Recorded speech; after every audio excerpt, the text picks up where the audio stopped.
नमस्कार दोस्तों, मैं हूं पुरुषोत्तम कुमार। आपके अपनी यूट्यूब चैनल किसानों की पाठशाला में आपका स्वागत है।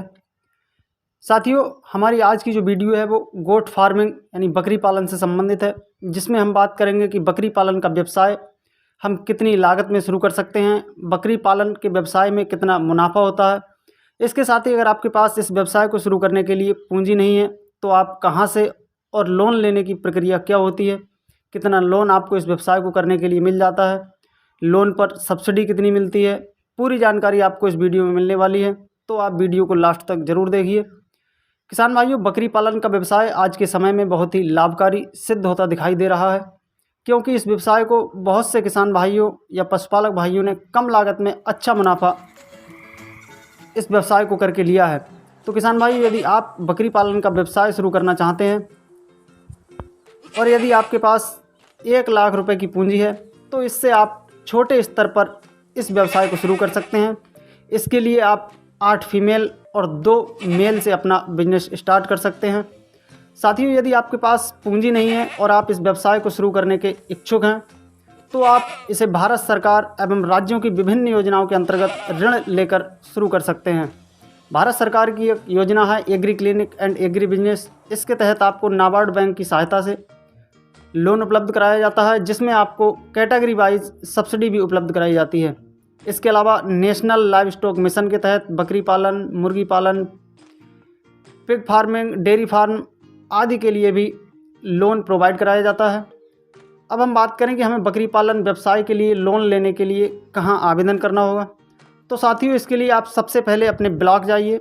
ब्लॉक में आप संबंधित अधिकारियों से मिलिए और उन्हें बताइए कि हम बकरी पालन का व्यवसाय करना चाहते हैं।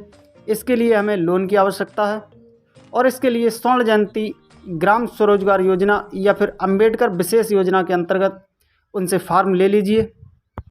आप इस फार्म को सही ढंग से भरकर ग्राम प्रधान से अनुमोदन कराकर आवश्यक दस्तावेजों को संलग्न करके जहां से आप फार्म लाए हैं वहीं जमा कर दें।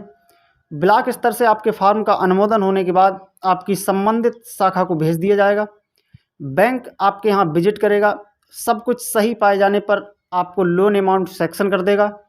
इसके बाद सब्सिडी के लिए बैंक द्वारा संबंधित विभाग के लिए सब्सिडी फॉर्म भेज दिया जाता है और जल्द ही सब्सिडी आपके खाते में भेज दी जाती है। किसान भाइयों, यदि इसके अलावा आप ACABC यानी agree clinic and agri business के माध्यम से लोन लेना चाहते हैं तो आपको सबसे पहले तो agree clinic and agri business का जो प्रशिक्षण होता है वो करना है। प्रशिक्षण लेने के बाद आप प्रशिक्षण केंद्र से ही प्रोजेक्ट रिपोर्ट के साथ अपने आवेदन को अपनी संबंधित बैंक शाखा में भिजवा सकते हैं। बैंक शाखा द्वारा आपके यहाँ विजिट किया जाता है। यदि आप सही पाए जाते हैं, आपका पुराना रिकॉर्ड सही रहता है, तो बैंक आपके लोन की स्वीकृति दे देता है। आपको लोन डिस्ट्रीब्यूट कर दिया जाता है। इसके बाद बैंक अधिकारी आपकी सब्सिडी के लिए नाबार्ड बैंक को आपका जो सब्सिडी फार्म है वो भेज दिया जाता है। नाबार्ड के अधिकारी आपके यहाँ विजिट करने आते हैं। यदि आपका व्यवसाय सुचारू रूप से चलता पाया जाता है तो नाबार्ड के द्वारा आपकी कैटेगरी वाइज आपकी कैटेगरी के हिसाब से सब्सिडी आपकी बैंक शाखा को भेज दी जाती है। तो किसान भाइयों, इन दोनों तरह से आप लोन प्राप्त करके अपना बकरी पालन का व्यवसाय शुरू कर सकते हैं और अच्छा मुनाफा कमा सकते हैं।